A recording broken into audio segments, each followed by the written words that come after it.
start straight away with this webinar about metabolic profiling in running. So what we're going to talk about first is, what do we mean by this term metabolic profile? You could actually call it physiological profile of a runner. It exists in other sports as well. And for me personally, it includes, especially for the metabolism, the maximum performances of different energetic systems. For example, the VO2 max as a proxy for the aerobic system, or the VLA max as a proxy for the glycolytic system. Then, of course, the very popular anaerobic threshold or maximum lactate steady state, and some other benchmarks as, for example, the fat combustion or maximum fat combustion rate, named fat max. And then there are other metrics which are interesting depending on what the athlete is aiming for, depending on what you coach for. That might be lactate accumulation. Going to talk about this a little bit, which race it applies. The ability to recover from lactate. This is not per se for the race itself, for the running race, but this is more for the training important. Then, especially in the middle distance events, what is highly interesting and highly important is, where is the energy coming from, right? How much of the energy the athlete has in a certain distance and a certain duration comes from aerobic versus anaerobic energy sources. And then, especially for the longer events, especially the substrate utilization, fat and carbohydrates, right? So how much carbohydrate is an athlete able to spare? How much fat is he burning? That is, two other aspects or two other metrics of what we call a metabolic profile. And how do you get those metrics? Well, there are various different ways on how you get those metrics, and necessarily is not something to do with this INSCYD. You can get some of these metrics by lactate testing, some of these metrics by, for example, testing on the treadmill using metabolic cards, VO2 analyzers. I also have the image here of a DEXA scan, because we will talk a little bit about body composition and how this affects those metrics. Actually, or quite obvious, body composition, body fat, body weight is something really important for many, many runners. And then lately, kind of since several years already, another source of data which is more commonly used in runners is obviously just measuring speed, for example, right? Which is mostly done with GPS watches these days, so running watches. You might have seen this image of our validation study. Doesn't mean that you need to carry 6 GPS devices with you. We did in order to compare those. So GPS data, speed data is something that is highly interesting in terms of analyzing the performance of an athlete, because obviously that is something the athlete has available almost every time, which is not the case for most of the other measurements, right? For example, VO2 measurement is not something an athlete can do himself or herself easily. So what we are doing is we want to bring all those data together, right? Let me give you an example before I show you the slides about that, what I mean with that. You can have an athlete performing a VO2 max test on a treadmill. Normally speed increases, then you have a certain VO2 max at a certain speed. Now, it's not directly easy, so to speak, to relate this VO2 max to outside running performance, right? There is no REM test done outside, neither in training nor in racing. So the speed at the end of the REM test only has, limited meaning or limited value, so to speak. And the VO2 max itself, okay, how does it translate to the outdoor performance? Just one example of how valuable lab measurements on the one side are, and then how difficult it is to connect those to your everyday training. And this is actually what we are trying to do here. And because all these different metrics connect, right, lactate and VO2 max and so on, they're all connected. We built this tool where you can actually use all those data of different sources. So, for example, we use in our analysis lactate data. This means you can use lactate data. You don't have to, but it's one possibility. It's one input data. You can also use the VO2 data. That'll be for running economy or just to measure VO2 max, things like that. Then, very popular, especially for remote coaching, is just using the maximum speed, which is, in the case I presented, derived from GPS data, but it could also be derived from just measuring the maximum speed, for example, running on a track. And then the latter, you can also, for example, if you have your FTP or anaerobic threshold, whatever I want to call that kind of value from, I don't know, Gordon Cheater software, or you just have a good guess, or you have a lab test or whatever. You can also put this into the tool. And then what you get out of it is you get out all these KPIs, so key performance indicators or benchmarks, VO2 max, VLA max, threshold, fat max, carb max. Carb max is, just very quickly, refers to the maximum speed somebody can run at 90 grams of carbohydrate combustion rate per hour, right? So you get those, and you will also get the other metrics you talked about, aerobic versus anaerobic energy contribution, fat and carbohydrate utilization at different running speeds, and so on and so forth. So long story short, to summarize really quick before we dive really deep into ins and outs of testing and how it works and what you should do and what you should not do and validity and reliability and so on. Basically, what we're talking about here, we're talking about a tool which is flexible in the combination of input data, right? Doesn't really matter. There's many different ways. I'm going to show you 2 examples, many different ways how you can use this tool. Let it be based on GPS data only, on lactate with GPS, VO2 data, body composition. We talk about this as well and how it affects the data.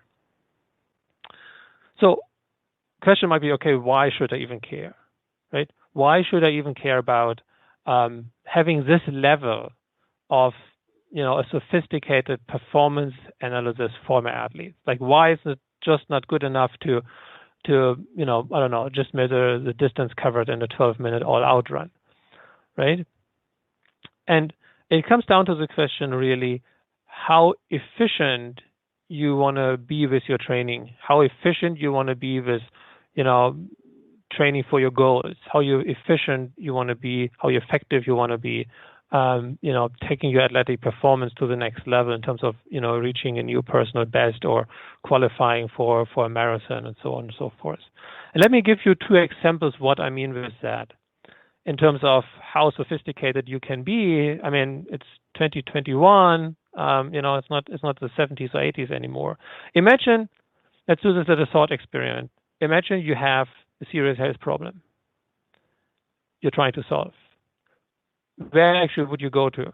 You would go to the guy who has, limited abilities of diagnostics, very limited, or you would go to somebody who has not only all the training but all the tools to give you the most detailed, most differentiated diagnosis for your problem.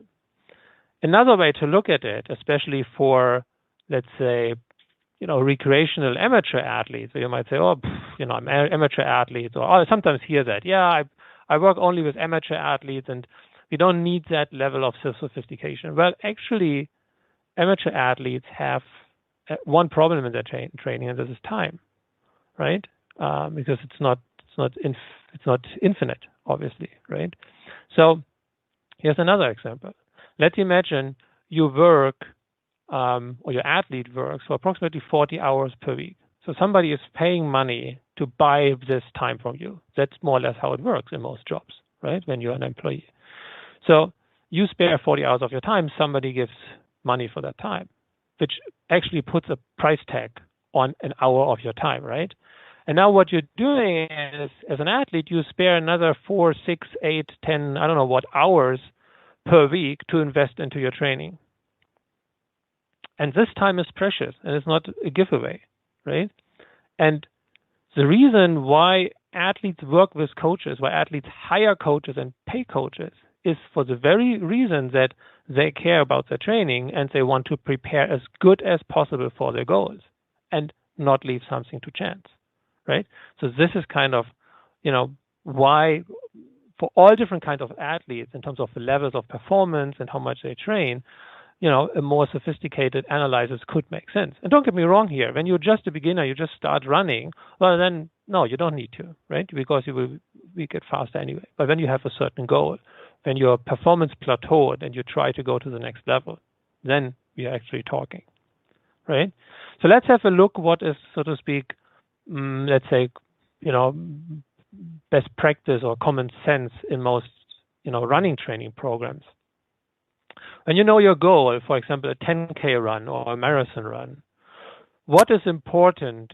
Let's start with a 10K run here on the left-hand side. What is important in the 10K run? Well, most likely you will agree, yeah, anaerobic threshold should be pretty high because the duration of the 10K run is not exactly at threshold, but somewhere near. And because it's not really at threshold, but a little bit above, you need some lactate tolerance if you want to, quote unquote, use these words. So that will be two metrics that decide your performance. Another metric which would decide your performance is, low body fat or low body composition, right? Another thing that is known that highly correlates with good 10K running performance is a high VO2 max, right? So basically these metrics are important for you as a 10K runner or as a coach for 10K runners, okay? Now, what is it that we actually use to train for that? Well, in the best case, you have some speed at anaerobic threshold and you can take some percentage of that. In most cases, you only have like heart rate values and you have no ability in most athletes, unfortunately, to monitor the progress of these metrics, even though they're important. It gets a little bit more drastic when you look at the marathon, because at the marathon, it's not really that much anaerobic threshold, right? Because the race obviously is much too long, and it's not like some little bit of lactate tolerance, but it's especially sparing carbohydrates. I could list more. I could also, talk about train your gut and be able to take in more carbohydrates and dial in your nutrition. Linked to that, obviously, is you need a high fat combustion rate, so a high fat max rate. And then also you have the other things, low body fat, high VO2 max. And what you have available in your training, how you, control, monitor your training, how you monitor progress, how you decide what you train on, nothing to do with that normally, right? It's mostly only anaerobic threshold, heart rate values, right? And so in the 10K, at least in the best case, your threshold value is included in what you have available for training and what is important in the race. You can see that's not even the case in marathon running, which is obviously the bigger population. So there's a gap. There's a gap, and this gap we are trying to close. And with that, we start going more into the detail and look at how it actually works. So a good way to look at this technology is to look at it as it has three pillars, which make up the power performance decoder, so to speak. So one pillar, which is already a pillar of your performance, is the VO2 max, maximum aerobic performance, maximum aerobic power. Most people say capacity, even though it's maybe not perfectly correct. Then there's the VLA max. So you can say the glycolytic or anaerobic, more precisely, glycolytic brother, so to speak, of the VO2 max. So how much, if the VO2 max is a proxy or a marker for maximum aerobic energy production, the VLA max is a proxy for maximum glycolytic or anaerobic energy production. And then the third pillar that we use is anaerobic threshold, really in the gold standard way of maximum lactate steady state. And we are going to look at exactly this, maximum lactate steady state, and how it comes out then as a result. Okay, so these make up the tool.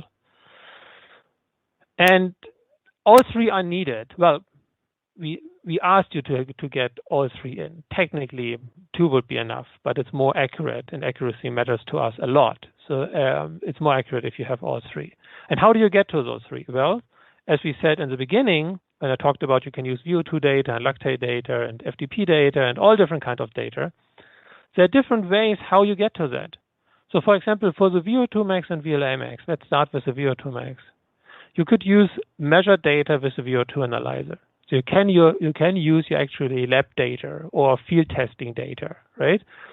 Whenever you think or you're sure or you know you have a valid VO2 max measurement, you can use it. Just put it into the tool. If you don't have a VO2 analyzer handy or you don't own a lab, then you could just do one single maximum effort with some lactate measurements before and after. It's another way to do it. It's very, very popular in swimming and in other sports, canoeing, speed skating, I don't know what. Maximum effort with lactate. And the third option to get a VO2 max is just use an all-out effort with GPS data only, or speed data, so to speak. VLA max is similar, 3 different options. You can measure it in the lab, which I have to admit, especially in running, I don't know of any lab worldwide where they have a valid VLA max running protocol in the lab, just because of the, treadmill and stuff is difficult, but let's say theoretically. Then you get the other 2 options. You can do a short maximum sprint using lactate measurements before and after, or similar to the VO2 max, you do a sprint effort, and this one really needs to be with GPS. So in contrast to the VO2 max effort, which is usually in the ballpark of 3 minutes, the VLA max effort needs to have GPS. It's not, well, it works, but it's not the best option to just, measure the distance and the time and calculate the speed. We do have a workaround for that, but we really recommend using, the GPS data, which records the speed second by second, right? And then for the anaerobic threshold, it's relatively straightforward. You can just manually enter it, which is something that experienced coaches do to save time.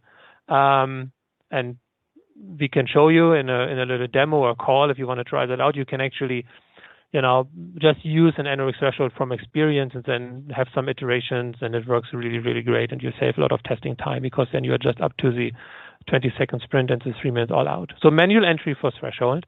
Or you can just have one single bout of exercise and enter your W prime value if you know it. Or most common, if you don't have that, you just do an additional 2 efforts. In the future, it will be down to 1 additional effort if it's long enough. Currently, it's an additional 2 efforts, which duration, whatever you want. 6 minutes and 12 minutes is very common. You can also do 8 and 15 or 5 and 13 or I don't know what. Just add two more efforts to your database. Okay, that's kind of how it works. So possible combinations, for example, which is very popular for entirely remote testing, as I just indicated, a single effort, approximately 3 minutes long, a single effort, a sprint, all out, and then 2 additional, as I just said, for example, 6 and 12 minutes or whatsoever. So you have 4 total efforts, and this could be all without taking blood or without measuring VO2, right? That's one option. Another very popular option for experienced coaches is the sprint with the GPS and the short 3 minute effort with lactate measurement. It adds theoretically a little bit of accuracy to your VO2 max. I say theoretically because, as I'm going to show you later here in this presentation, in this webinar, in our validation study, we didn't really see that huge of not a significant difference doing it with and without lactate. Some coaches like it really because it has this flavor of being a real test. The coach takes some samples, and there's some additional value in knowing the maximum lactate concentration of an athlete for experienced coaches. So there's some value there.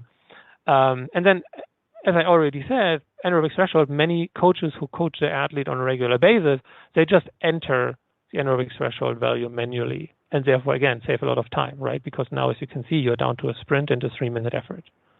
And it sounds very, very short, but yeah, that's actually what it is. Okay. So now let's look at the results, what you get out of it, how accurate they are, how reliable, how sensitive, so on and so forth. One thing I said in the beginning, I talked a little bit about the body composition.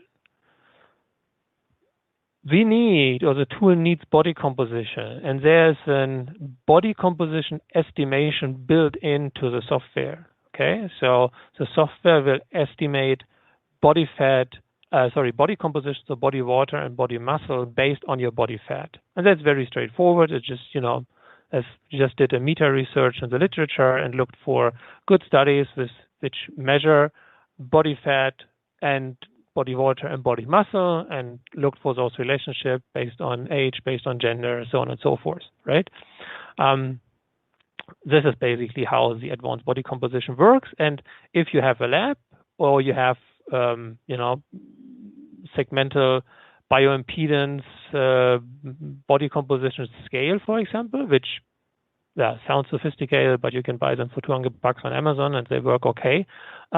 You can also uncheck this box here, and instead of having the software calculate body composition based on your fat, you can also enter the values that you actually measured. So either put in your body fat and have the software do it, or put in your accurate measurement, depending on what suits you best.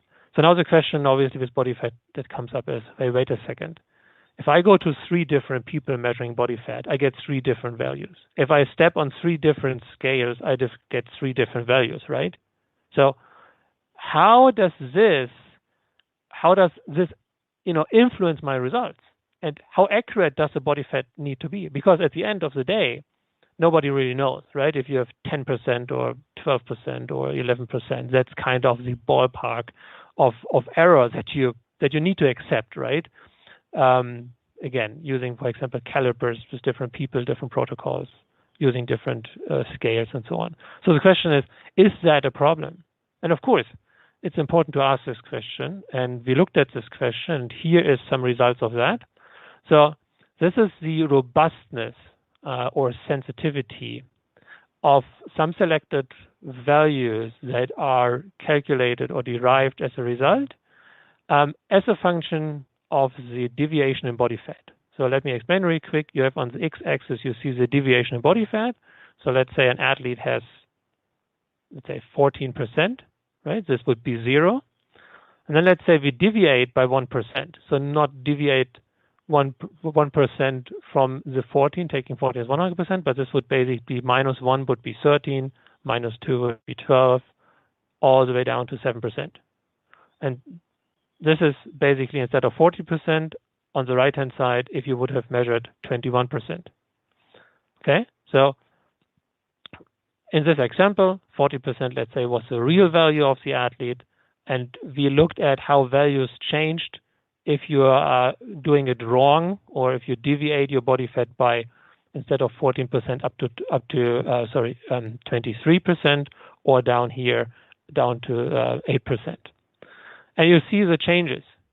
On the top, you see how much it changes in your VO2 max, and this little step here is basically rounding errors because the error is so small. I mean, you can see if you're doing your body fat wrong by 4%, the effect on the VO2 max is, it's not there. The effect is very, very small.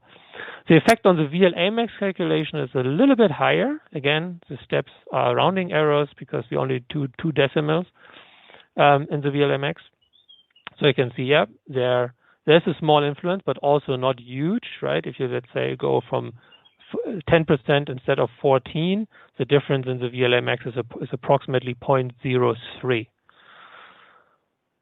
Speed at anaerobic threshold, speed at maximum lactate steady state, you can see almost no influence, right? We're talking about 0.1 meters per second.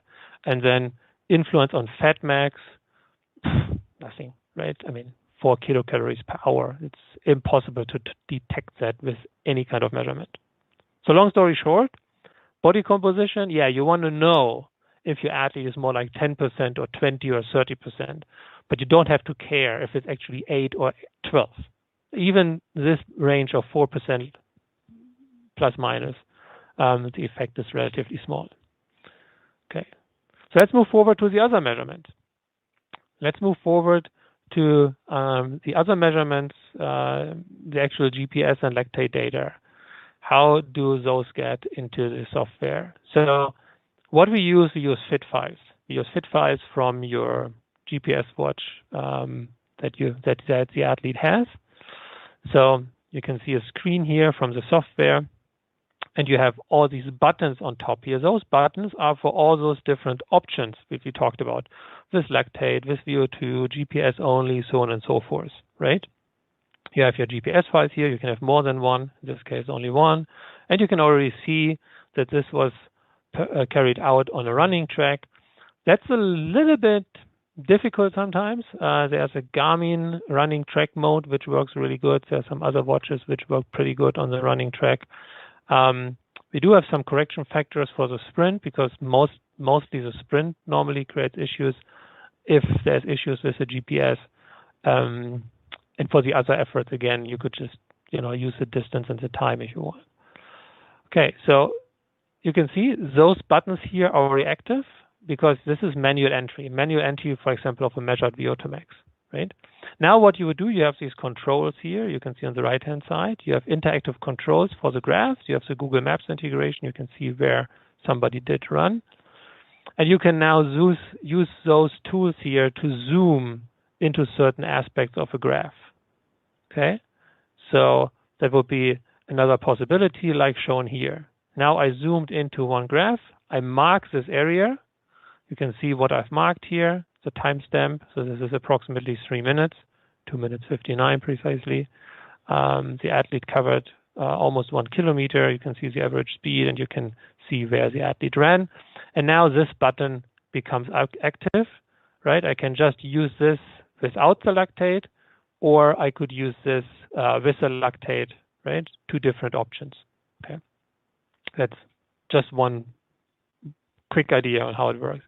When you're done, now in this case, this is an example from GPS-based only, so no lactate measurements. I have 4 efforts, 3 minutes on top, 6 minutes, and a little bit more than 12 minutes, 12:22, and I have an 18-second sprint. You have this completeness bar which shows, okay, now you have a complete data set. Now you may actually press this button and perform the testing, okay?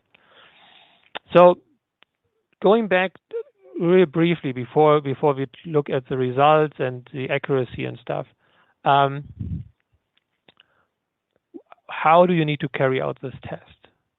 So if you test with GPS only and you worry about the accuracy, which is something to worry about sometimes, you first have to make sure that the testing is done in a way that it allows for very precise data, which is you have to have clear sky. Okay, so don't do it in urban areas with skyscrapers around you. Turn on all GPS sensors that you have, GPS gloners, right? Everything is have, make it available. Then the whole testing protocol was designed for flat roads and no winds.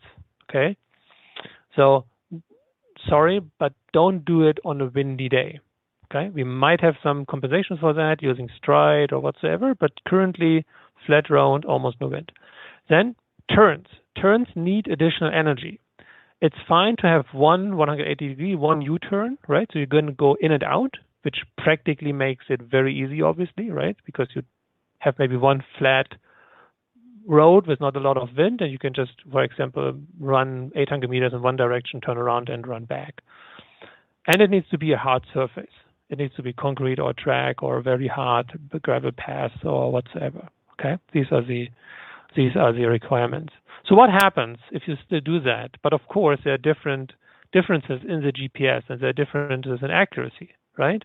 And I just showed that to you, that we have done the study where we used actually 7 different GPS devices on one athlete to compare and to get a better understanding what is the deviation you can expect. And the truth is, you can expect 5 to 10 meters differences easily between 2 watches, right? If you have a Sunto and a Polar and a Garmin, what we did, even within the same brand, you can have a couple of meters differences. Obviously, because you think about it, GPS accuracy is about plus minus 5 meters. So how does this affect the results? We tested that. So here you can see the deviation of the measured distance, right? 0 again is the actual measured distance. And then it's 10 meters less or 10 meters more for a 3-minute effort. Okay, so imagine you do a 3-minute all out.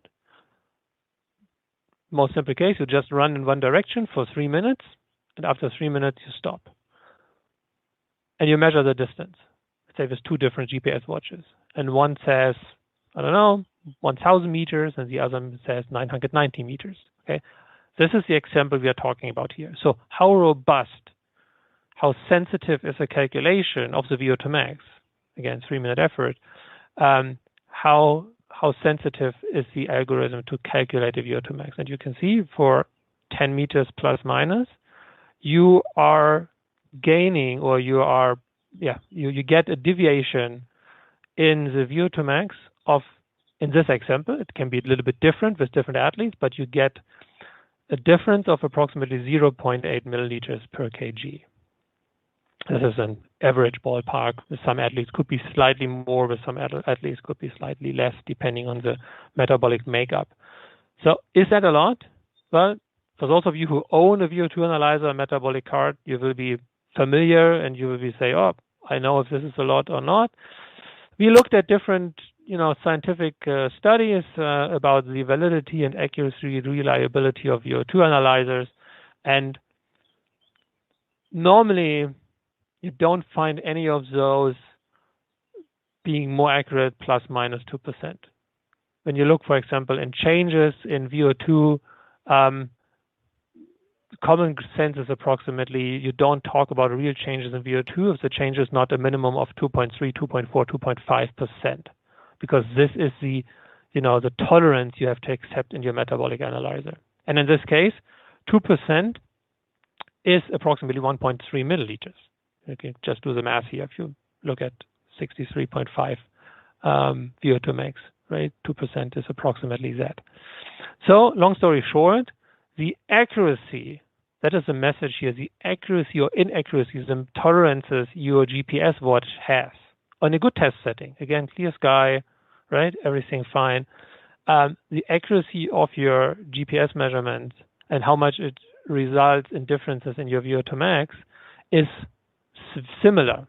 In a worst case, in a best case even less, in a worst case similar to the error you have to expect from a metabolic card or VO2 analyzer. And then there's one more. There's one graph. So now we hit this button, right? We completed our test, we hit this button, and you get this cross-validation chart. And this cross-validation chart on the first glance raises many, many questions. And I would like to take a few minutes to explain, because this is a very, very important piece of what we are doing, because it ensures accuracy and it ensures that the data is sound, right?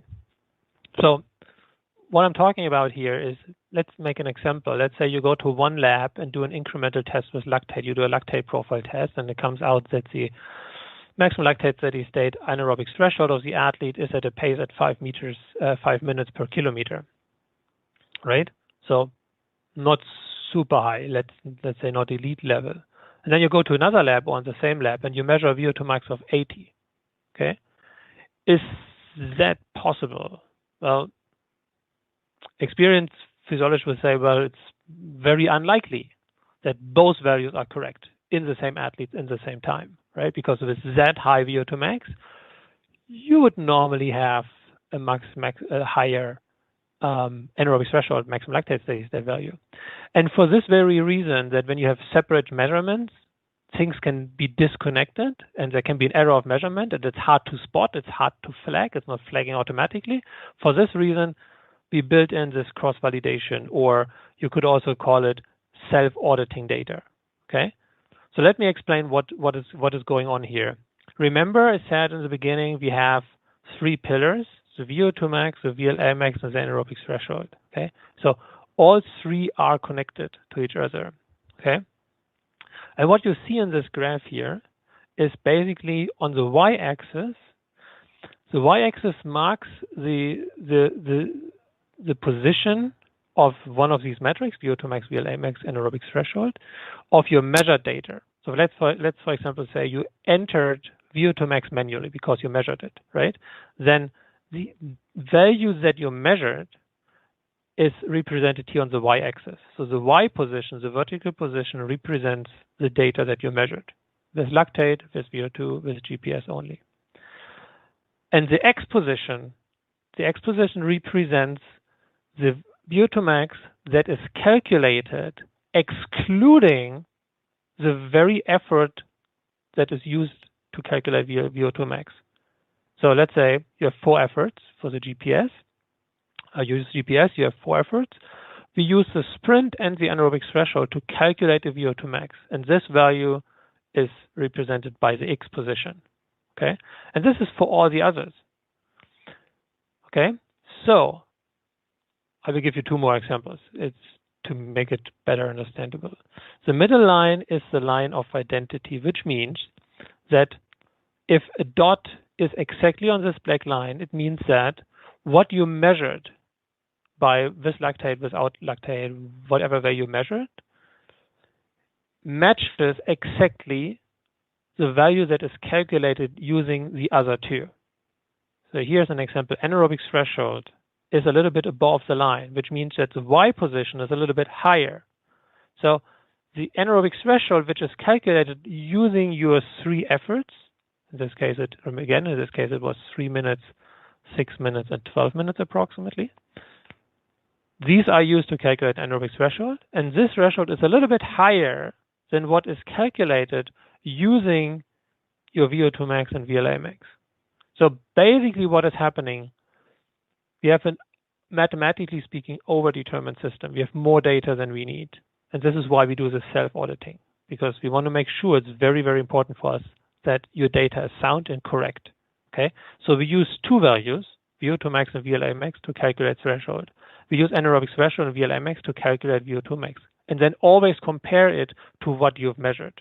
Okay, so let me give you a few examples here how this works. Right? Oh, one more thing. Sorry, and the position of these dots is basically then what is happening here is that obviously there's always a little error in the data.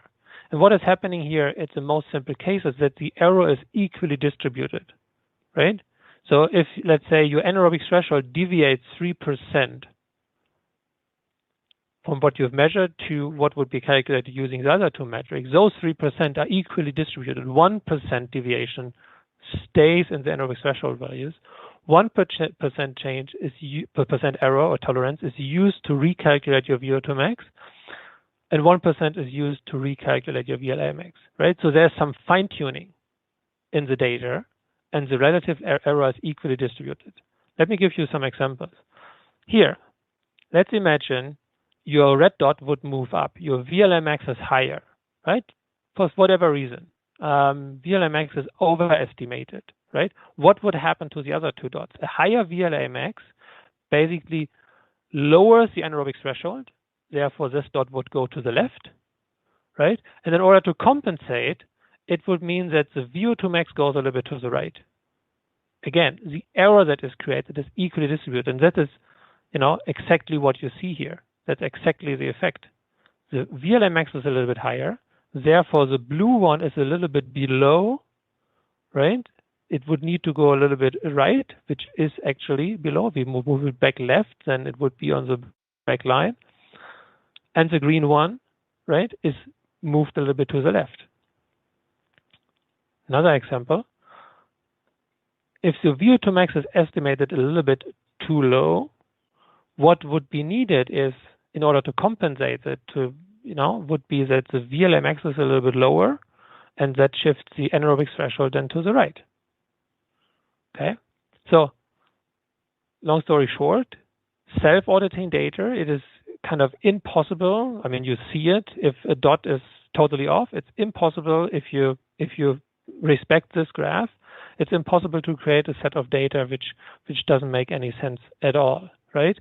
The relative error is equally distributed, and if you want, you can fine-tune it. I'm not going too much into the details here, but here are some weight factors. So if you know one measurement was a little bit off, you give it a little bit less weight. If you know some values were highly accurate, you give it more weight. So you can fine-tune, so to speak, right? When you know, whatever, the athlete didn't perform quite well on the sprint or similar things, right? Or you have a measured VO2 max, for example, and you know the machine was good, then yeah, you want to give more weight to the VO2 max most likely because, it's a direct measurement and you probably believe a little bit more in those ones. Okay, so in the last part, we now look at the results. So after you've done that, what comes out of that and how accurate and how reliable is that actually? So looking at the metabolic profile, the first thing that we get is our metabolic benchmarks, metabolic capacities, key performance indicators, as we talked about in the very beginning. The VO2 max, maximum aerobic power, the VLA max, the maximum glycolytic performance of the athlete, the threshold in terms of the maximum lactate steady state. You can see you also get a percentage at which percent of VO2 max this anaerobic threshold happens. So how much, so to speak, more precisely, how much of this VO2 max an athlete can utilize without accumulated lactate. And you have the fat max, kilocalories per hour, and then we also divide it by the body weight because obviously heavier athletes burn more energy, therefore at higher fat max value, so you have a relative fat max value. So another cool way to plot these things in this kind of radar chart. So you see like the strengths and weaknesses, like the more to the outside, the higher the value. So if you think about if it's great if body fat is more to the outside, but VO2 max is more to the outside, you maybe want this. Or when you're more like a sprinter athlete, you want VLA max more to the outside. So you have this overview, right? In terms of understanding the profile of the athlete, okay? And then the heart and soul of the analysis is really looking at the, what we call load characteristics or steady state characteristics, right? So the behavior of the metabolism, how does the metabolism of the athlete work at different speeds or as a function of speed, okay? And I want to give you a quick walkthrough, 5 minutes approximately, what we are doing here, and especially how all those metrics are interconnected and how do we get those metrics, okay? So let's start with this one first. Metabolic demand and VO2. When we talk about metabolic demand, we could talk about kilojoules or kilocalories or whatsoever, especially in running, but also in general, it's more common and more helpful to express metabolic demand as equivalence for oxygen. That's a huge thing in running, if I may say that is often VO2 measured is taken as an equivalent for energy demand, but it isn't because, you know, there's substrate utilization that influences this. There's anaerobic metabolism that influences it.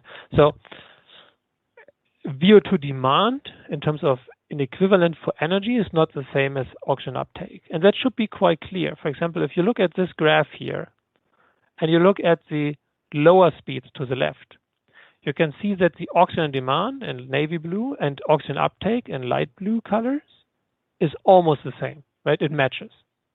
So what this means is that almost all the energy required is covered by aerobic metabolism. Well, no surprise, 2 meters per second is 8 minutes 21 per kilometer. And at that low speed for, you know, a fairly trained runner, hopefully most of the energy is coming from aerobic energy supply, right?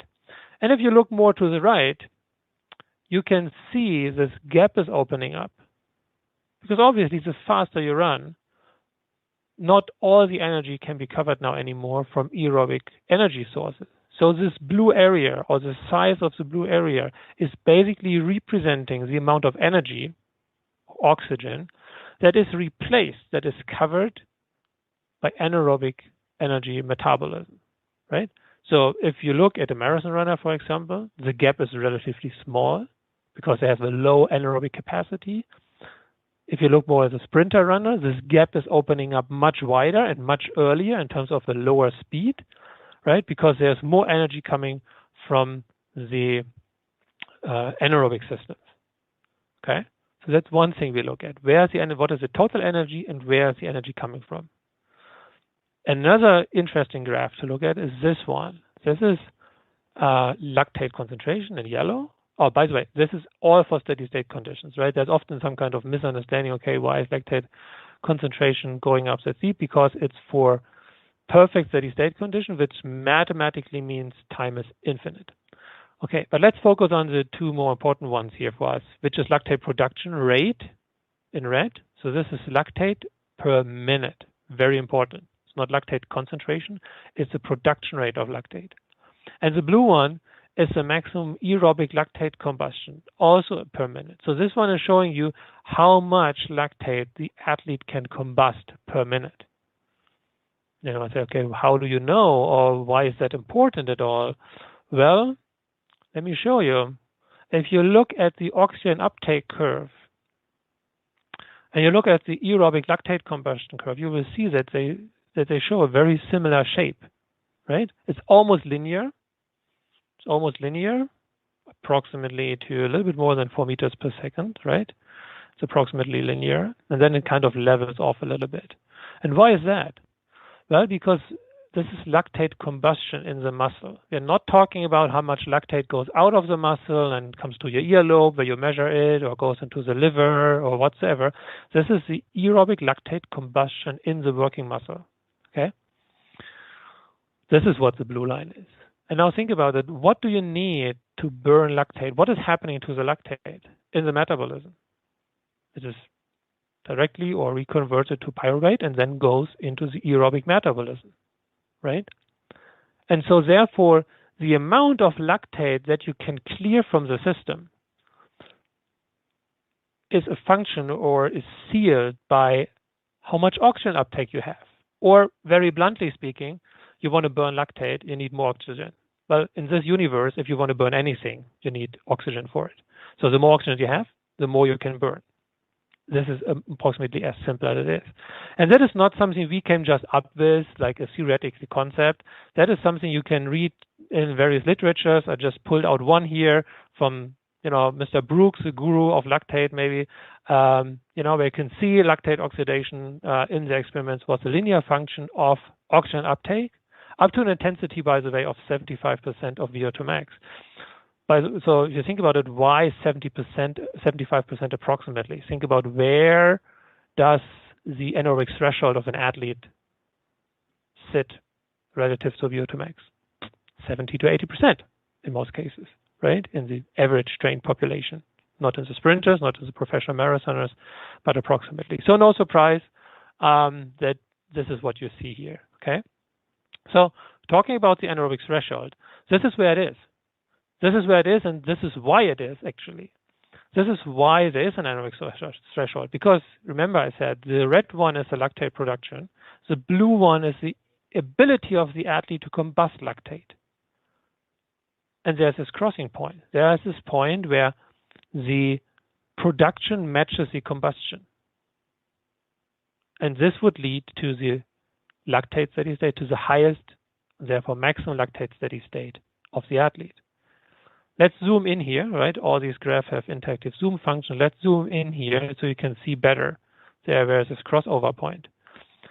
And you can see left of this post-crossover point, the blue one is higher than the red one, which means that the lactate combustion is actually higher than the production. So, well, if you can combust more lactate than you produce, then, well, lactate will not accumulate, right? If you go right of that crossing point, you can see that the combustion is actually lower, or the production exceeds the possible combustion, and therefore lactate would accumulate, right? And we plotted this, or we can use this is very efficiently, for example, for recovery training programs. Let me show you. I marked here an effort of 3 meters per second, or a speed 3 meters per second. At 3 meters per second, the lactate production, or you could also call it gross lactate production, is 0.5 millimoles per liter per minute. And the ability to combust lactate, so the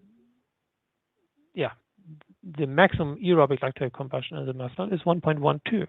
So there's a gap. There's a delta of 0.62, right? And I would like you to look at the area that is created between the blue and the red one. And so this is basically then what we plot in another graph, which is currently called lack of pyruvate. You could also just call it the ability of the athlete to combust lactate. So imagine there's additional lactate.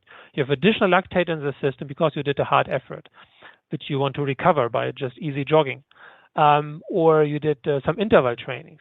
So this gray curve shows you how quickly the athlete is able to recover, to clear additional lactate that is there, right? Because there's a per se at 3 meters per second, there's a certain lactate production. If you have additional lactate, you could clear, or this athlete could clear 0.62 millimoles per liters per minute, right? So gray curve, the ability to combust additional lactate, right? And because it's per minute, it is showing you how quickly the athlete can recover.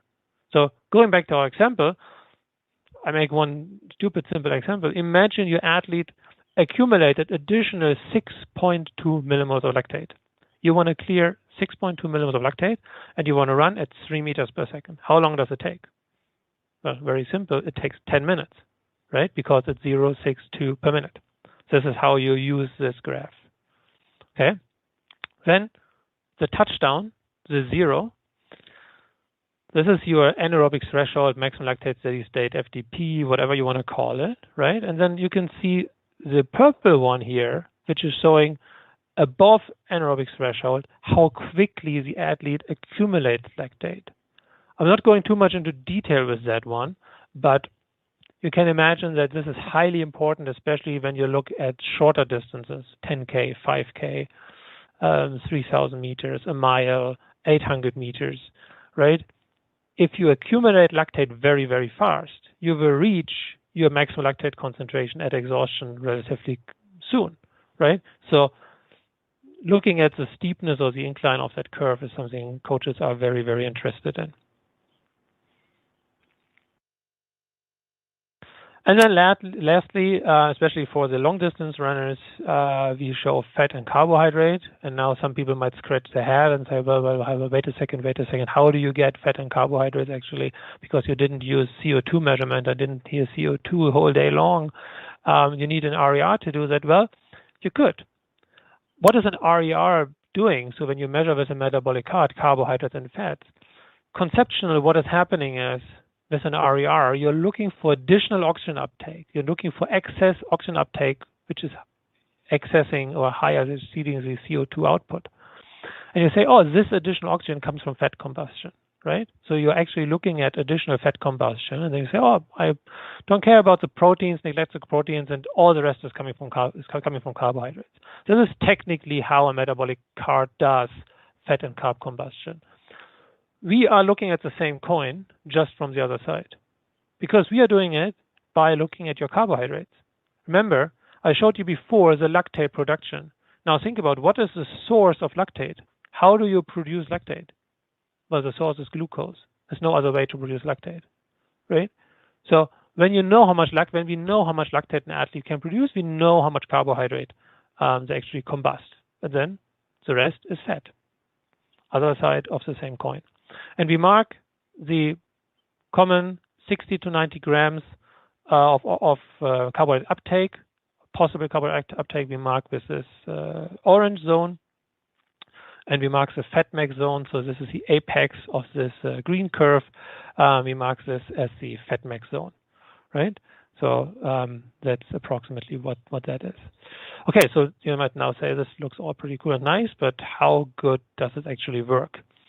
As you might have learned throughout this webinar so far, with the self-auditing and looking at the robustness and sensitivity and all these things, it is highly, highly important to us to know and to make sure that the data is not only sound and robust, but also accurate. The difference, right? Sensitivity, robustness is not accuracy.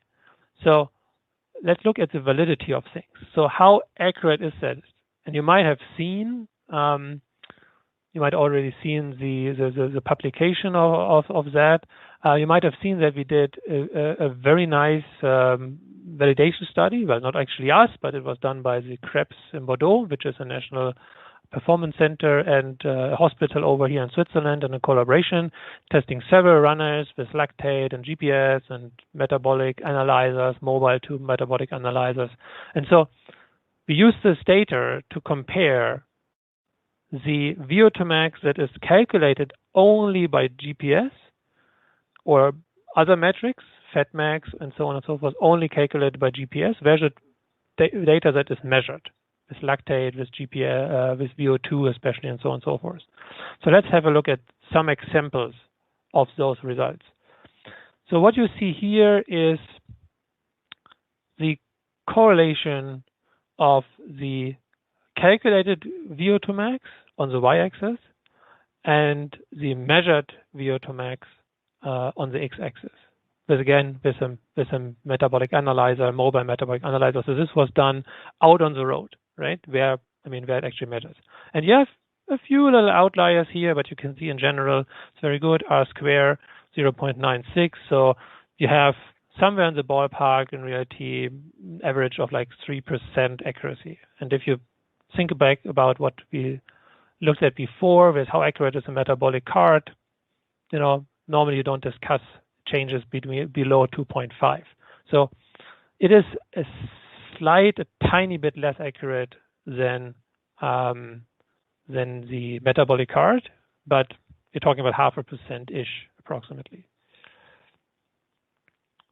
Another thing that we did, we calculated lactate values and compared it to the actual measured lactate values. So we did sprint tests with the athletes, measuring the running speed on a second-by-second basis in the sprint, calculate the VLA max from that, and then calculate the lactate concentration that we would expect the athlete to have afterwards compared to what we measured, right?